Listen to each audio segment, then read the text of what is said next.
What's going on, everybody? It's Monday night, 10 p.m. Eastern, so you know what time it is. The Sports Arena on NGBN TV Network. Thank you all for timing and tuning in. Really appreciate everybody. It has been a crazy week. We were off last week due to the fact that the crew was out at the 2024 National Scouting Combine. And a huge thank you, as always, to Jimmy, to Chad, to DJ, to Derek, to Scott, and everybody who makes that thing possible. It's been a privilege to be a part of it for the last 7 years. And I mean, if I can tell you anything about the National Scouting Combine, is that every year we are continually finding new ways to get better. But I couldn't have done it by myself. Huge thank you to my man from Sideline Sports, Mr. JB Ellis, our broadcast partner here, NGBN TV, for allowing us to live stream 2 hours every day, Monday, Tuesday, Wednesday, kind of taking over. And then Thursday, providing y'all with the All-Star Showcase. Can't forget the Queen of Hoop, Miss Megan Price, being in the building. Shout out to Ian Hill for all of his words of encouragement and just being there for me when I needed him. And of course, I'm going to tell you right now, my man of 18 years, this brother comes through. Like I said, Mike is probably one of the best people ever in my life. His only flaw is that he's a Cowboys fan. But ASU forks up. He's a Sun Devil, Jerry. Mike Caratuno's in the building. Get that out of here. What's up, buddy? What's up, baby? How are you? I don't know. Still tired. I still haven't caught up on sleep. Yeah, me and you both, bro. As you can clearly see, your boy hasn't even took a razor to his face, man. Yeah, I'm telling you. No, I got back and got to go to an awesome ASU beating of number 21 Washington State game. Congratulations. Saturday night. They definitely needed that because it's going to be tough down the stretch. They basically have to win the Pac-12 tournament to get in the tournament. But nonetheless, there was that. And watch the Suns beat the Lakers yesterday, man. I mean, I thought I'd get a message from Big Guard, oh, that's right. He only runs his mouth when they win him, but that's okay. I got to take the abuse. So it's cool. It's all right. It's cool. The Suns got a point victory, though. Hey, you know what? We're going to talk about that, the playoff situation and the seeding with the NBA. But before we get to that, we were just at the National Scouting Combine, and the NFL Combine actually begins this Thursday, where the top 300 in the country will all be at Lucas Oil Stadium in Indianapolis to basically do, Mike, what you and I just saw: run the 40, do the 3-cone drill, run the gauntlet, the whole 9 yards, the bench press. But we've got some interesting characters who are attending this year's NFL Combine. And I just wanted to get your thoughts on, is there anybody outside of course, Caleb Williams? And I'm sure there's more. And you being the Pac-12 guy that you are, I'm sure you've got a laundry list of guys that we need to pay attention to. But just talk to me, Mike. Like, who are some of the people that we should be paying attention to in this year's NFL Combine? All right, well, I'm going to kind of take a pseudo different route because we touched on this at the National Scouting Combine a lot of these guys aren't going to work out. They're just going there for the meetings, right? Like Marvin Harrison Jr., and maybe it was a few days ago, but I saw reported today. Obviously, Eric, probably the number one receiver taken in the draft, even though he went to the school neither one of you and I can stand. But we all understand his talent. I mean, the dude was sick. No matter who he had next to him, like, yes, he had talented receivers next to him, but Marvin Harrison Jr., absolutely off the charts. And I saw the article today, like, he's just going, for the interviews. He's not doing any of his, any lifting or testing. He's waiting for his pro day. So, I mean, look, I understand these top tier stars, not, maybe just going for the interviews and the meet and greets and waiting for their pro day. Because again, inevitably does give you a little longer to train, like we said, being between the season and obviously when the combine hits. And then if you wait for your pro day, I mean, which, in a few weeks, these guys, again, you're a little closer to draft and then a little closer to mini camp. So, and like you said, too, at the National Scouting Combine, not like they're not working out anyway, but right. To me, it's just frustrating because, like, that's a spot you're taking from somebody, whether people say, well, another Division I player, like I said, there's always those diamond in the rough. You always see a Division II guy, maybe Division III, NAIA. There's been a few that have actually been invited to the combine. But with that, I mean, it's it's hugely interesting. I mean, yeah, somebody like a Jaden Daniels who won, I mentioned him, obviously won the Heisman, and yes, started at ASU, ended at LSU, won the Heisman. Like, it doesn't really benefit you to throw there. I mean, and we always say, how does it not benefit to be in shorts and t-shirts, right? Because everybody's a star and in their shorts, right? Pretty much. Listen, Mike. Hey, Mike, hold up. If I can run under 6 in shorts and a t-shirt, you know what I mean? It's like yes, and I did get crap from people that I didn't, and because I said that I was going to beat you, and people were like, "Oh, on Pitchfork Lunch today," shameless plug. They were like, "Wait, so what was your time?" Oh, look at Mike Patton. Mike Carrot versus Rich Eisen in the 40. Thank you, Mike Patton. Yes, and by the way, yes, Jalen Wright from Tennessee, again, a running back. And hey, Mike, if you watched our show, I'm big on running backs.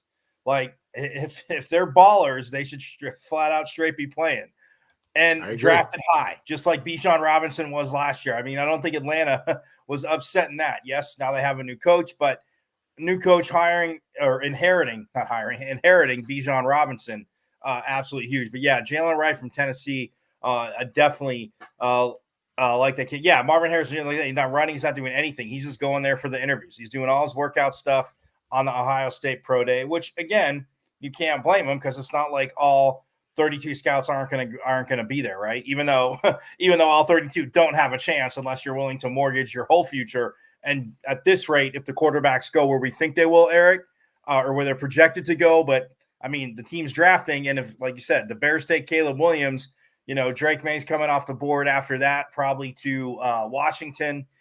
In my opinion, I know. You really think it's going to be Drake May? So, I've seen some say Jaden Daniels. Okay, look, and I get it. I get the injuries are a concern, but Michael Penix Jr. and no, all Pac-12 joking aside, Eric, for the last 2 years with Kalen DeBoer, like their last loss before the national title game, right, was ASU last year when they came to Tempe. Like, and that's not even tooting my own horn. Like Washington, well, their last bad loss, I should say. But like Michael Penix Jr. But if you look at, yes, he had Romo Dunze, he had Jalen Polk.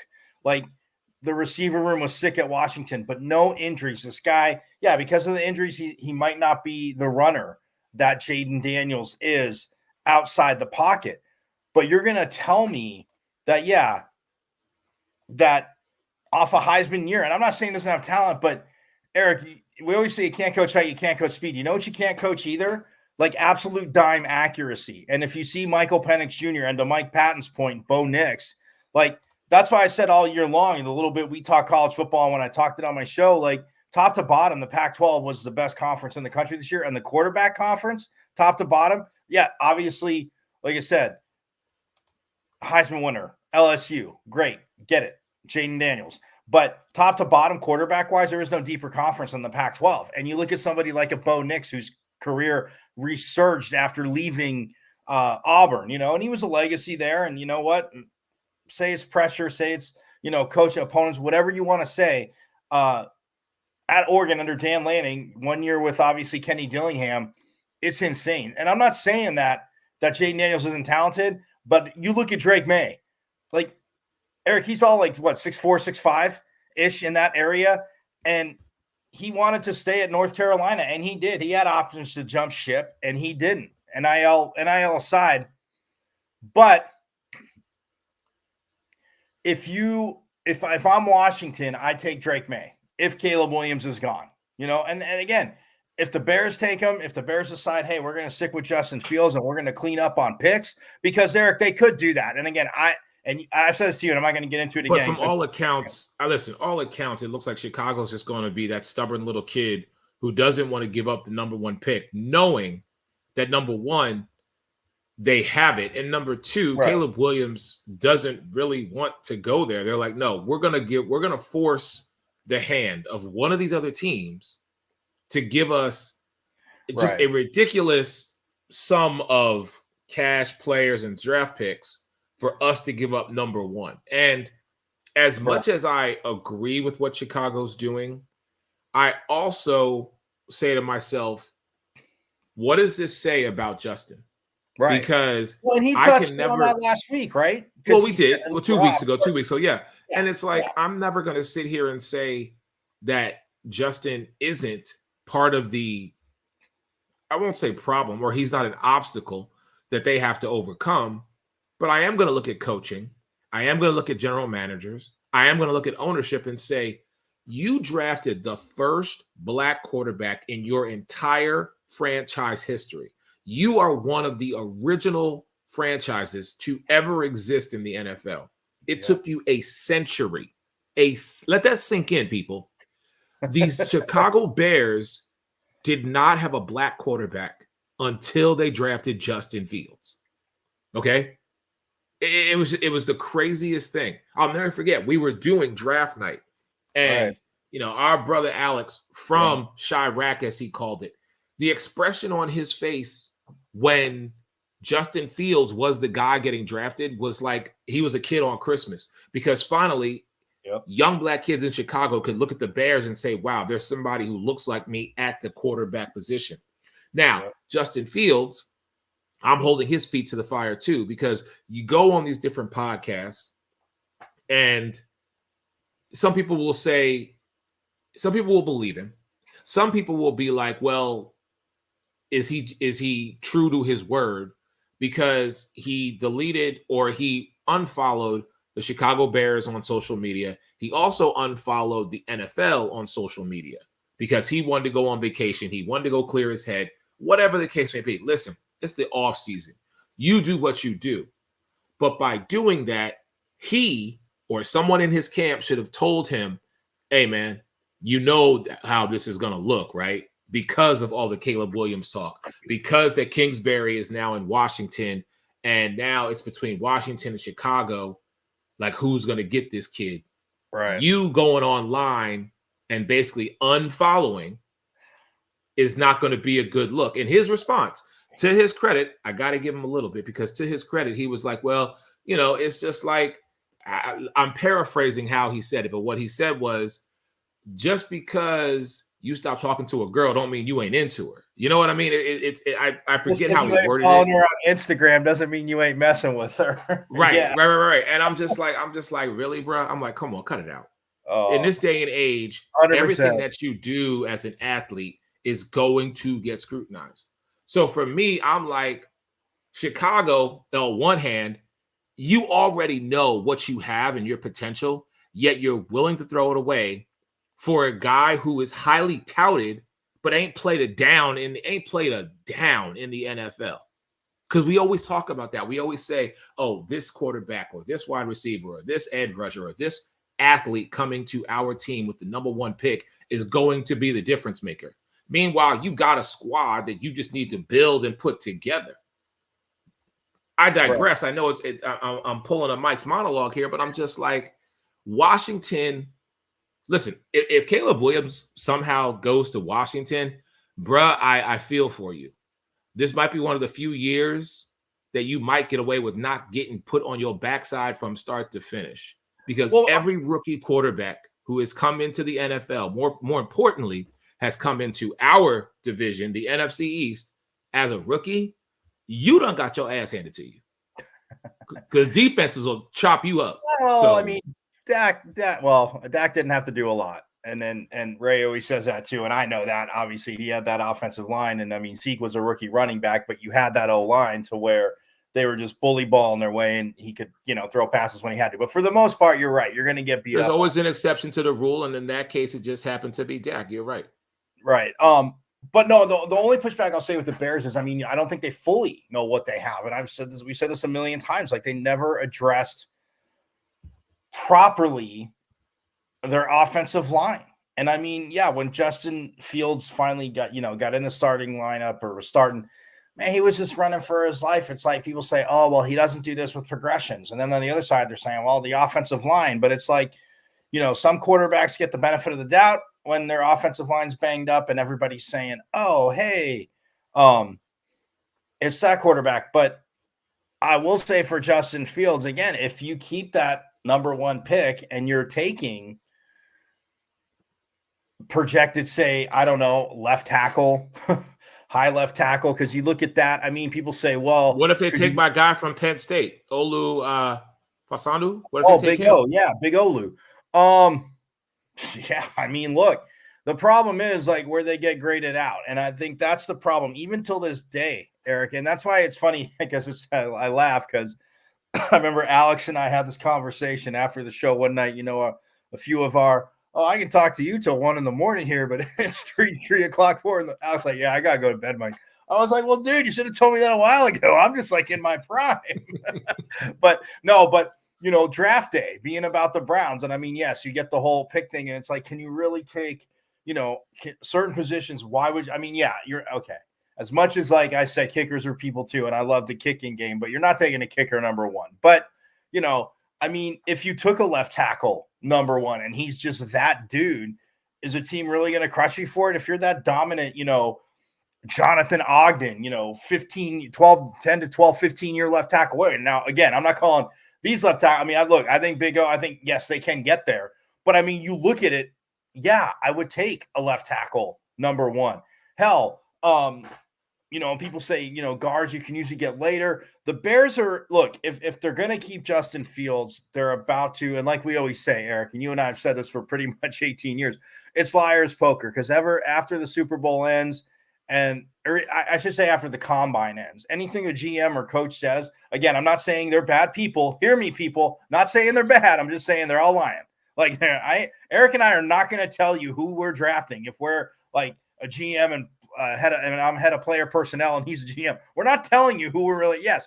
Now, do I think that some of these teams, I do believe in the little pseudo high school childish drama conspiracy theory, Eric, that like if certain things about a player's, film watching habits or practice habits kind of drop closer to the draft. Yeah, some team put that out there because they really want them. But, hey, might as well start a wonderful, mad rush on a player. But when you look at NFL boards, the one thing I've seen, as they break it down, 1 to, 265, 262. But I mean, with compensatory picks, I know sometimes it's overall a little bit different, but say it's 1 through 265. If you look at most boards, they might rank the top players, but position by position, like I said, if Big O's that left tackle for them, dude, like you take him at number one. If you actually restructure the line, now look, did I think that Justin Fields in college would, and not in all Ohio State quarterbacks have struggled. We've talked about that, but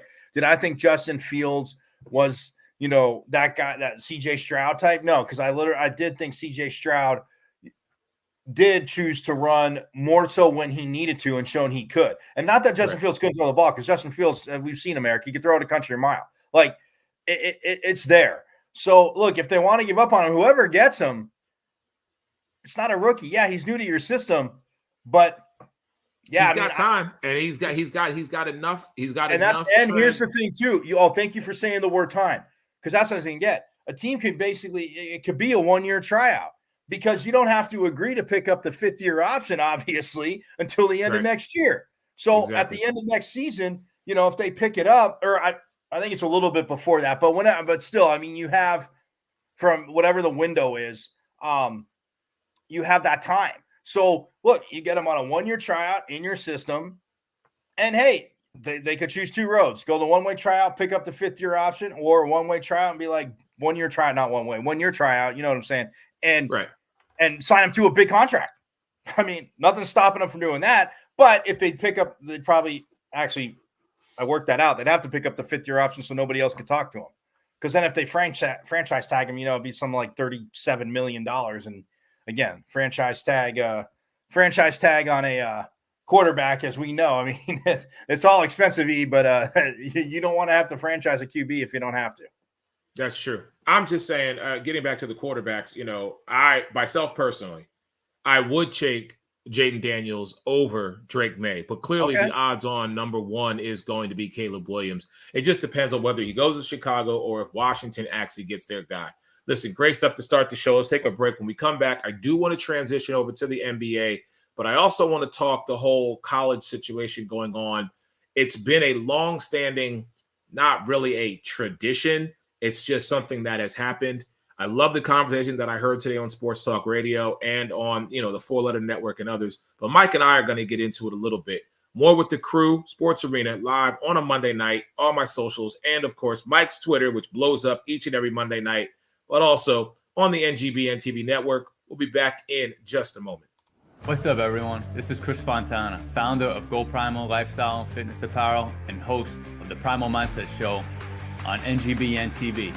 Coming to you from Long Island, New York, with the transformative show that shares inspiring stories of overcoming adversity and embracing personal growth.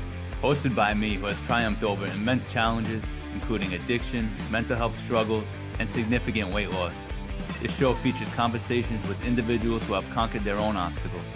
Through heartfelt discussions, the Primal Mindset offers hope, guidance, and inspiration to listeners, encouraging them to persevere and never settle. Join us on this empowering journey of resilience and transformation as we share the stories of incredible individuals who have embraced the power of the Primal Mindset. Join us on NGBN TV.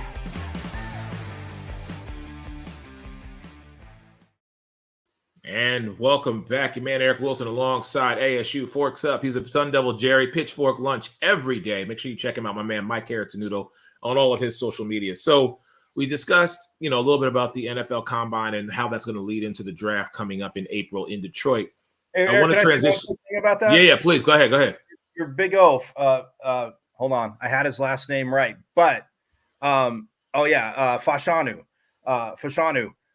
from Penn State, second highest offensive tackle rank, and I couldn't think of the guy's name, so I will, full disclosure, everybody watching us, I did have to look it up. J.C. Latham is the only other tackle out of the guys that got combine invites that's ranked higher than Big O. So like I said, those two guys could, you see them, and I know, obviously, watching Penn State in the mornings, and I've seen and knowing how they ran the ball too, boys dominant. So those two, I just wanted to wrap that up because I knew there was something in there, but yeah, he's definitely, he's like number 12, and kid from Bama's number 10, just in their projected rankings, how they are for the combine. So I just want to get that to everybody, but go ahead. Sorry, NBA. Let's go. No, you're good. You're good. Transitioning over to the world of basketball. So there has been a lot of talk ever since you had a male college basketball player and now the number one female college basketball player both get injured during a crowd gathering on the court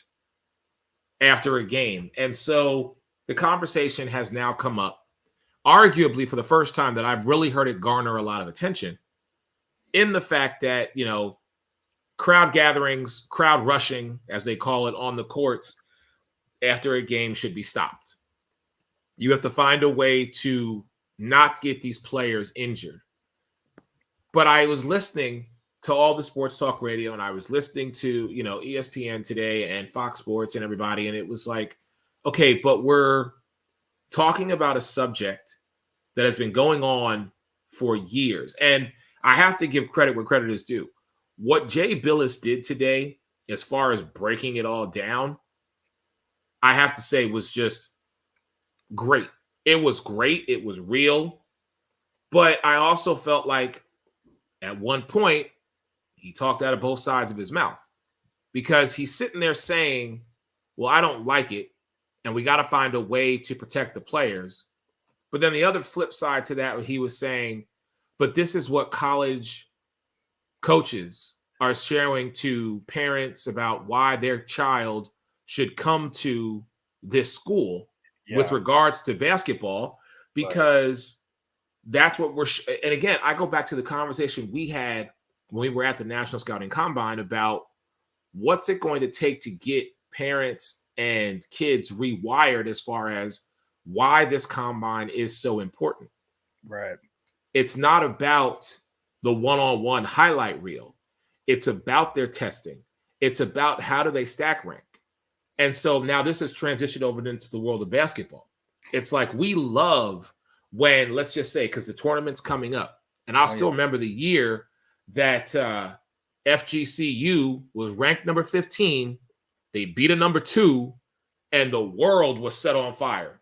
Like millions of brackets got busted just because of that one game in the first round. And don't get me wrong, FGCU did go. Oh, yes. Florida Gulf Coast University? Yeah, I'm sorry. Yeah. Oh, yeah. That was a joke we made. Unless you went to school there, everybody in that part of the whatever region that was, I don't remember. Your region just got ruined. Doesn't matter. Yeah, exactly. And so it's one of those things where we have become such a like underdog, buzzer beater, game 7 kind of mentality with regards to certain matchups that when an athlete does something that is spectacular, like, when Dame does this, or, back in the day when we were growing up, when Jordan would make the game winning shot, it was those moments that we gravitated towards. And it was that reason why a team or a player or an organization was successful. Right. But at what cost, I guess, is now the question, because Caitlin Clark got injured. She is the number 1 female college athlete in the world of basketball. If she was to make herself eligible for this year's WNBA draft, which I'm hoping she does in April, then it's like, okay, you're going number 1. Because any other team would be a fool not to pick her up. But it's like, what do you do? Yeah. No, and look, with Jay Billis, I mean, you're right, because I heard different things on the radio too, and I saw some of what, Billis said about it's just, but is it part of that college lore? Yes. Did conferences start finding schools in football? Because it's like $100,000. I think the SEC and the Big Ten are saying it's like $100,000, which in this day and age, I mean, yeah, you don't want to pay it. And I hate saying that because they could send it to me and you. But I mean, it's chump change, obviously, for the kind of money that, is involved there. But it's $100,000 for that. Football, I mean, it's a little bit different because a lot of the players in the midfield, they have pads and you're jumping around.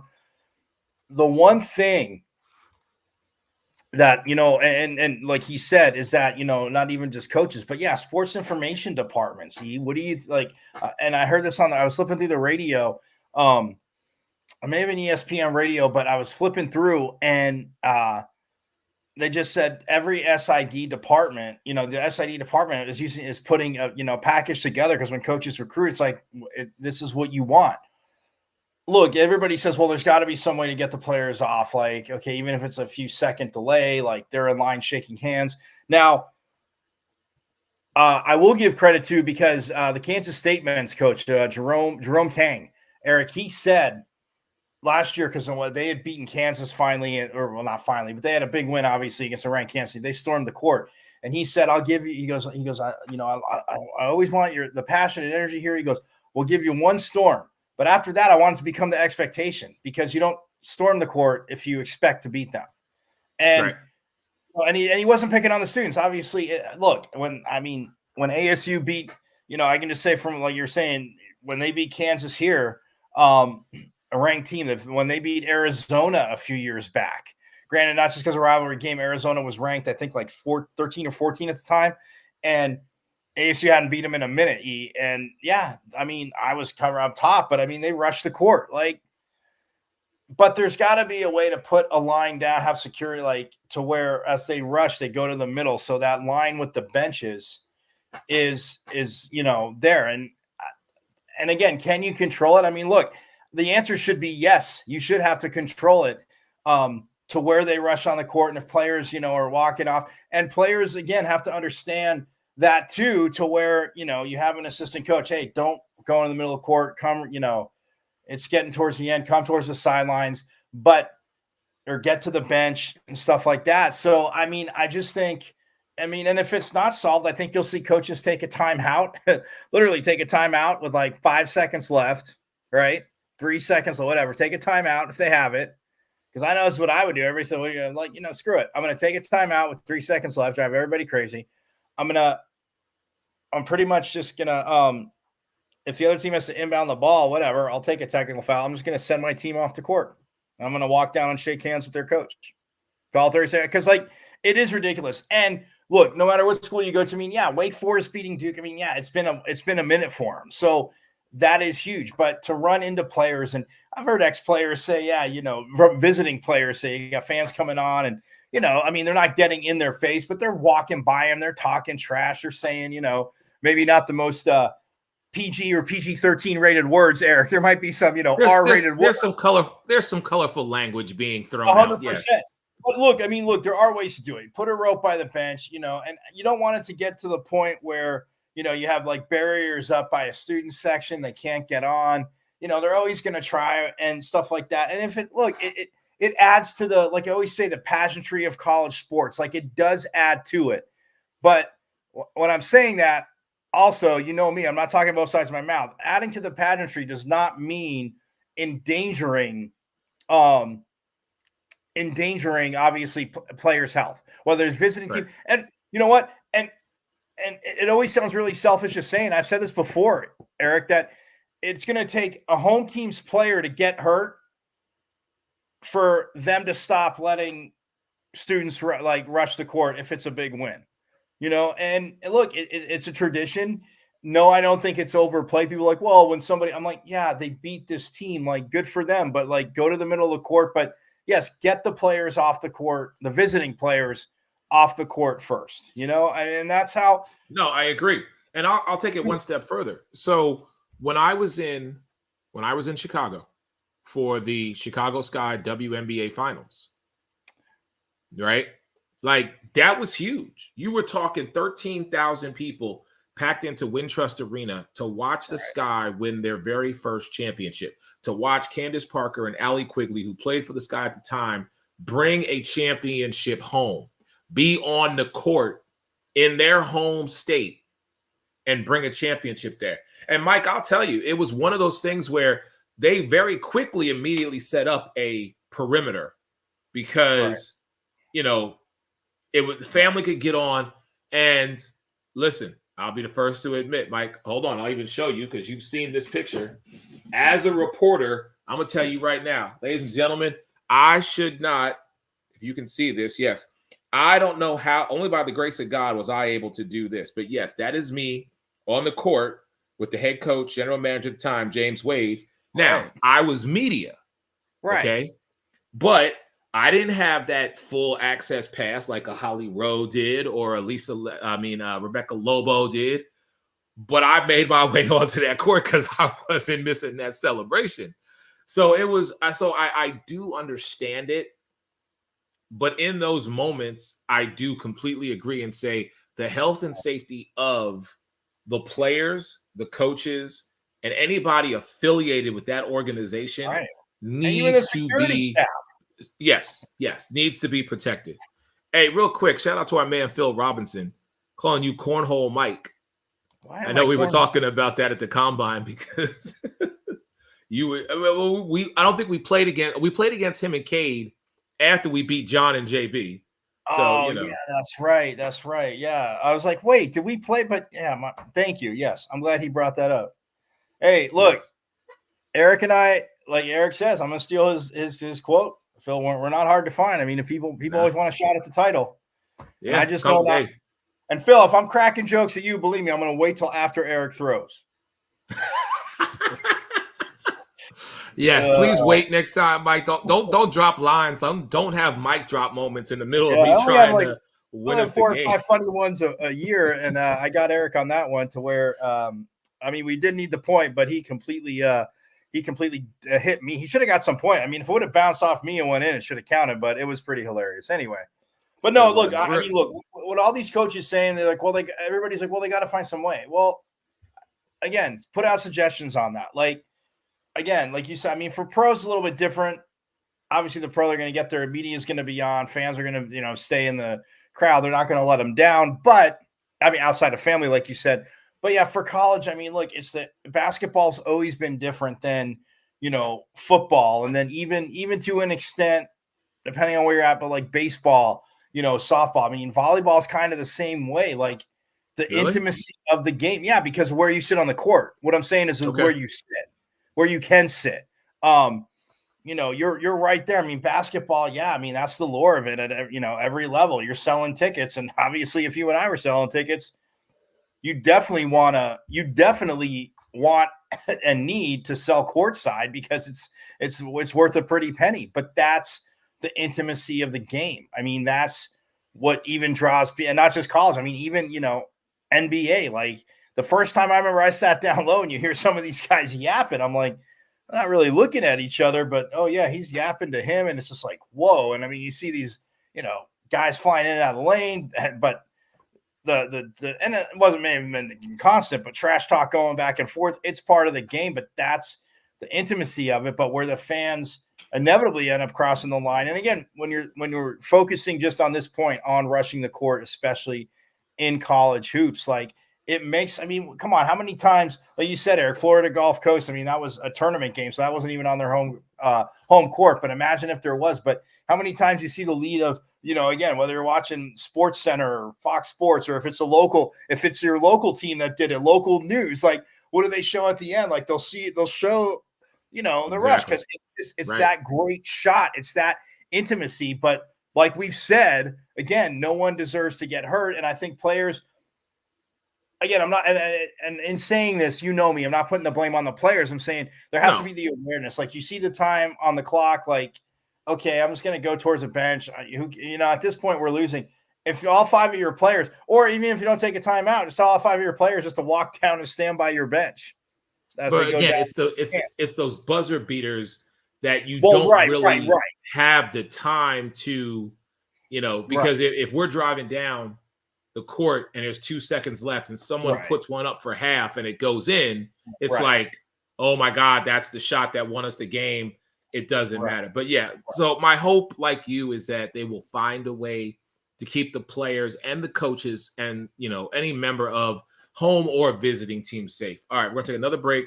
When we come back, I do want to talk NBA playoffs, seeding, and, of course, give Mike his love because Phoenix did beat Los Angeles, and we ain't heard from Big Guard. We ain't heard from a sports reporter without pay. I ain't heard from a man, Nick Hamilton, out there in Los Angeles. It's funny how when LA is winning, everybody got something to say. But the minute LA loses, everybody hate LeBron James and they got nothing to. Yeah, we hate LeBron James. They got nothing to say, which is not true. Hey, but Mike and I'll be back in just a moment. Connecting your brain and body with interactive games and tests. Why is there no physical activity in today's health physical? Trazer is an holistic technology used to rehabilitate, prevent falls, and improve sport performance.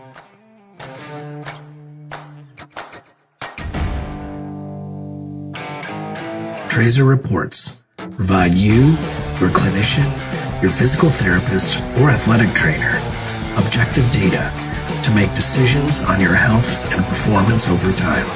Measure what matters to change your game. Take the Trazer Challenge. Confidence, growth, connected by Trazer.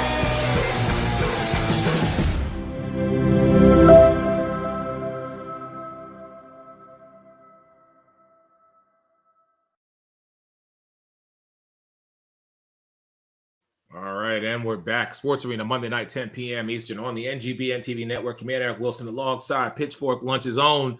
He's a Sun Devil, Jerry ASU, my man Mike Caratanudo. How's Mama Caratanudo doing? How's she doing? She good? Yeah, I mean, she's good. The Jets, can't lose this time of year, so she's really good. So what does she watch after football season?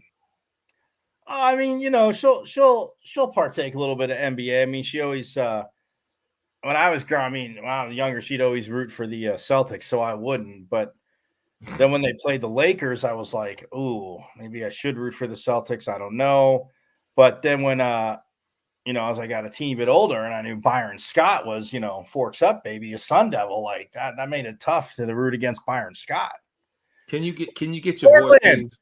Man, look, Cortland, like I got nothing but love for you, bro. You keep calling it that. Look, in the 108-year history, you can say all you want about the SEC. You look at overall all championships, the Pac-12 rocks it. So 108-year history gone because of stupidity and money. So that's all right, Cortland. Keep putting salt in the wound, buddy. Keep putting salt in the wound. That's all he's doing. It's okay though. But you know what? I talk about it daily. I'm getting through it. I'm getting my feelings out. But it's it's crazy, man. It's all about that. It becomes about the coin and people not understanding how to expand. And look, before we get to the NBA, it's hilarious, man. I already saw a thing on the way back from Indy that they were already allegedly, I guess, because somebody asked the question, so somebody's got to write, a few sentences about it. Expanding the college football playoff to more than 12. I was like, guys, they're never going to turn it into the NCAA tournament because then you will not be able to sell season tickets for what you sell them for. Because all I know is they don't really count anyway. I'll go to a game or two here or there if I'm a fan. It's not rocket science. But, yeah, I saw that anyway. But Man, Cortland. Man, all right, keep calling it the Pac-2. That's fine. It's still the Pac-12 until the end of May. He's just mad because Tennessee didn't do much this year, and I don't know who his college team is, but him being a WNBA guy, I got words for him this season because I do, because Cortland. See, what I love about the brother, first off, the halftime show with the very own Mr. Cortland Griffin. Yes, he has a great understanding of the game, better than most. But sometimes Cortland just he likes to be like John sometimes and just come out of his mouth with some just off the wall craziness. And I'm like, Cortland, especially when it comes to the W, I'm like, bro, really? Like, and I can say the same about the Queen of Hoop, but she was good when we were having that conversation. I was just about to say, Cortland, I wish Thursday you were with night. Yeah, I wish you were with us in Indy because the Queen of Hoop, man, she's under the weather, but that's because she got a storm from Eric and I. It's called a Mercury storm about how they're going to own Dallas. And the Mercury could be marching thanks to some beautiful trades. Yeah. It is unfortunate, but Eric's BFF is now a Mercury player, Clea Copper. Cortland. So look, all I know is I wish you could have been there to poke more because Megan was getting all flustered. It was great. Well, here's the thing. We've already established that 3 out of the top 4 teams this year coming up in the WNBA are going to be the Las Vegas Aces, the New York Liberty, and the Connecticut Sun. Yep. Where we disagree is Megan thinks that Dallas is going to be the number 3 spot. Mike and I are both saying Phoenix is going to be the number 3 spot. So, 4. No, 3. We said it's going to be New York. I mean, we said it's going to be Las Vegas, New York, Phoenix, and then Connecticut. Oh, yeah, Phoenix. Yeah, that's right. I'm sorry. Yes. Yeah, because they're always that. There's that team that no one talks about, but they're consistently getting in there. Yeah. So the Queen of Hoop and I just want to let y'all know, the Queen of Hoop and I have a bet going right now. They threw down. Who is going to finish with the better record, whether it be the Phoenix Mercury, excuse me, or is it going to be the Dallas Wings? And here's the crazy part. We will know before All-Star Weekend in Phoenix this year what the record is, because they will have played each other the 4 times that they are slated to play each other. Oh, so you're just saying their head-to-head games, not their overall. No. We're talking overall.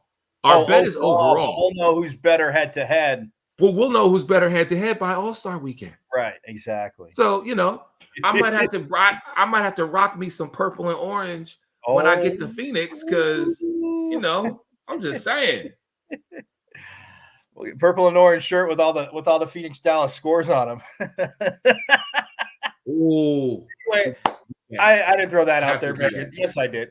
You know where I'm at. All right. NBA, let's go, man.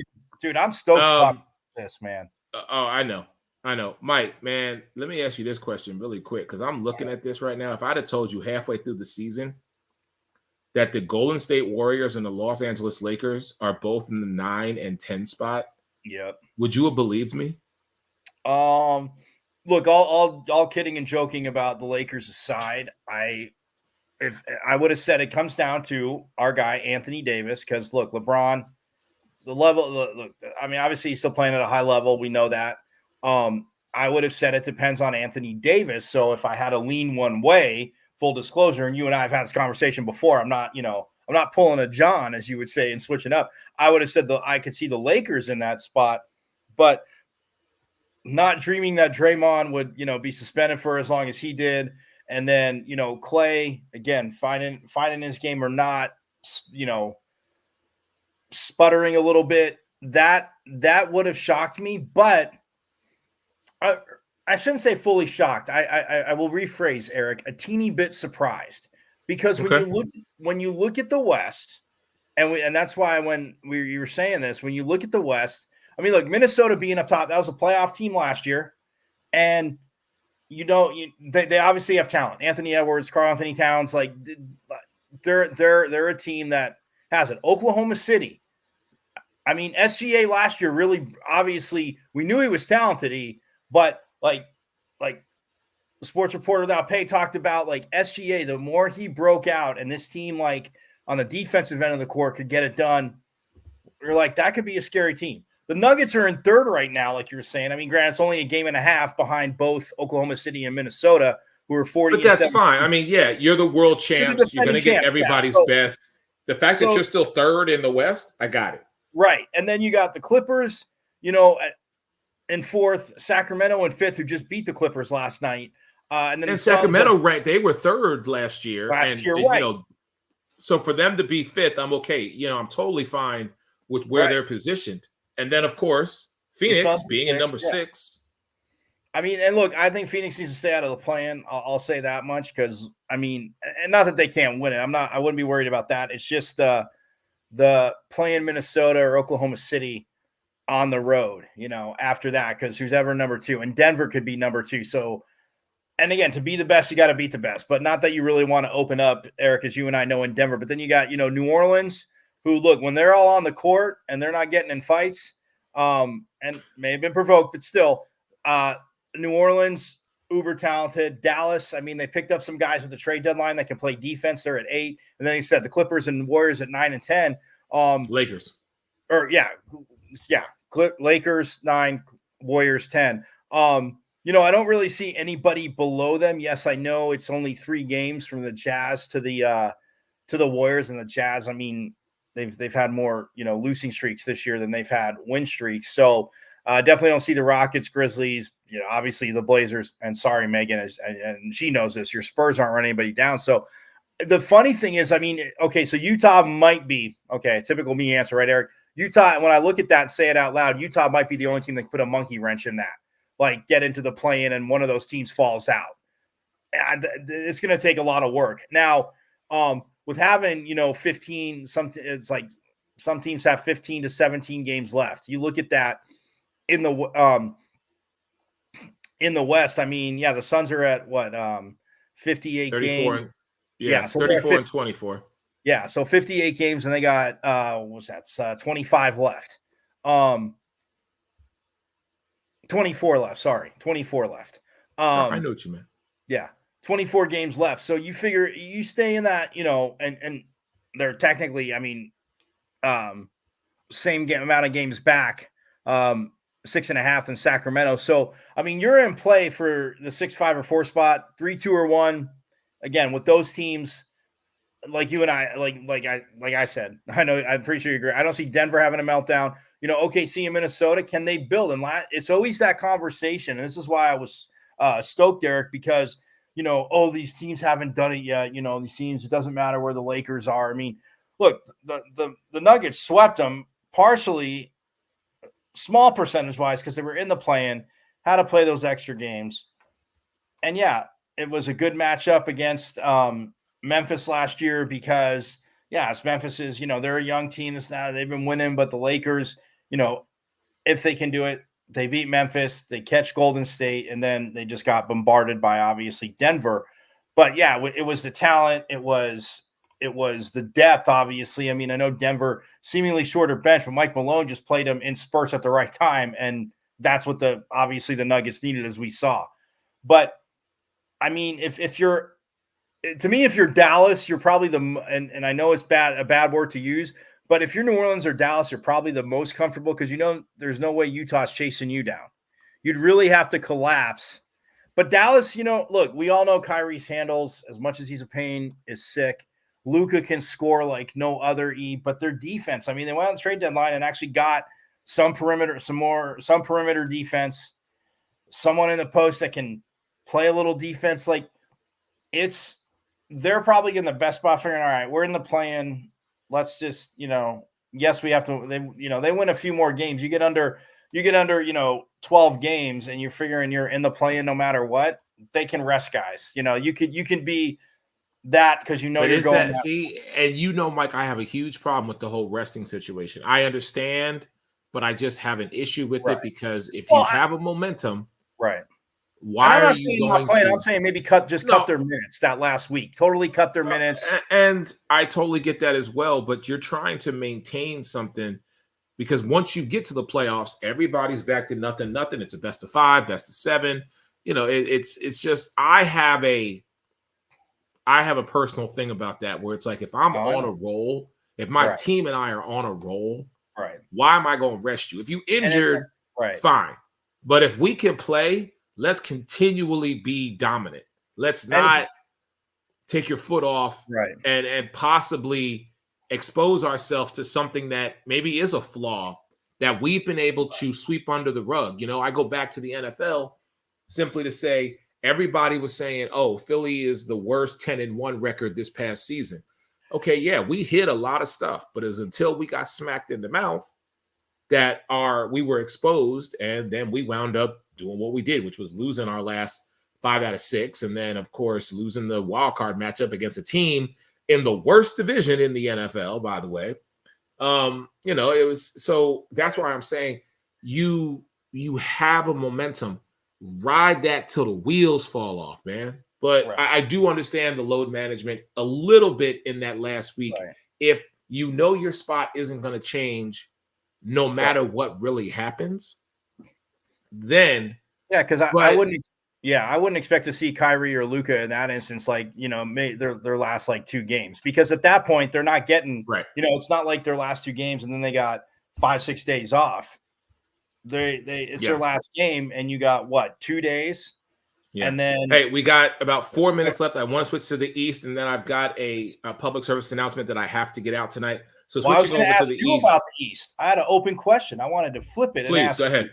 If you're the Boston Celtics, yes, who are the dominant team in the East, do you feel dominant team in the NBA? But go on. In the NBA, yeah. I mean, but well, you said going to the East, but yes, NBA. But for the Eastern Conference, they are that standard.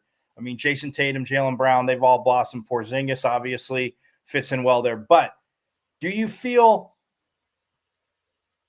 more pressure than, say, any other team in the East? Because we get the cliche talk. They all want to win a championship. You and I get that. But if you're the Celtics, don't you feel more pressure knowing that you've been to how many Eastern Conference Finals, an NBA Finals where you fell short to obviously the Warriors? Like, do you feel that the most pressure is on Boston, even with the best record, to just and I'm not saying sweep everybody, but I'm just saying get to the Eastern Conference Finals, and then whoever they see there get to the NBA Finals? I think, you know, asking me right now, I think that the Boston Celtics don't have a lot of pressure on them, just because 7.5 games separate them and the number 2 team in the Eastern Conference, the Cleveland Cavaliers. In the Western Conference, 5 games separate them, maybe more, from the number 1 team, the Minnesota Timberwolves. So I don't feel there's pressure on them right now. I will say once the playoffs begin, I think that's when the pressure will mount for this Boston team. Because like you said, to get to multiple Eastern Conference Finals, to get to NBA Finals, you know, it's one of those where I don't think that right now Boston's looking at the pressure or feeling it. But if you get back to another NBA final with Jaylen Brown and Jason Tatum, I almost said Jalen Brunson. if you get there with those guys, and now you've added the complementary pieces to make your team what you need to beat the Golden State Warriors or the Denver Nuggets. Right. You know, in this case, well, literally whoever comes out of the West, because whoever comes out of the West. I'm just saying those 2 teams. But I'm with you. Yeah. Right. Either anybody comes out the West, it's gonna take them truly they're gonna have to win. I'm saying if you're Boston, you have to win in 5 or 6. You cannot win. You can't go to a 7. So I feel there's the first two rounds? There cannot be a Game 7 NBA Finals. Oh, okay. I got you. Because somehow, some way, Boston just does not seem to be able to, you know, take care of business. And that's me being nice. And the only reason I'm stopping there is because, like I said, I've got to get this last part out tonight before we get out of here.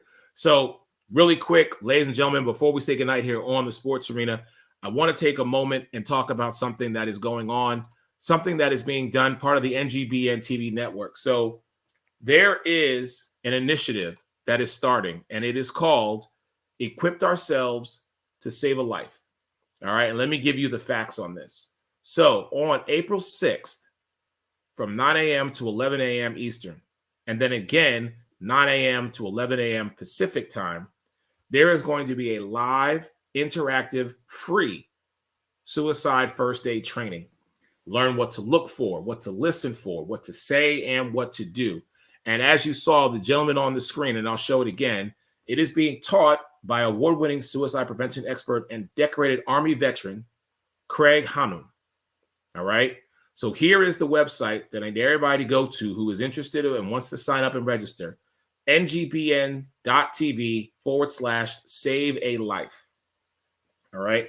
And the mission of this initiative is very clear.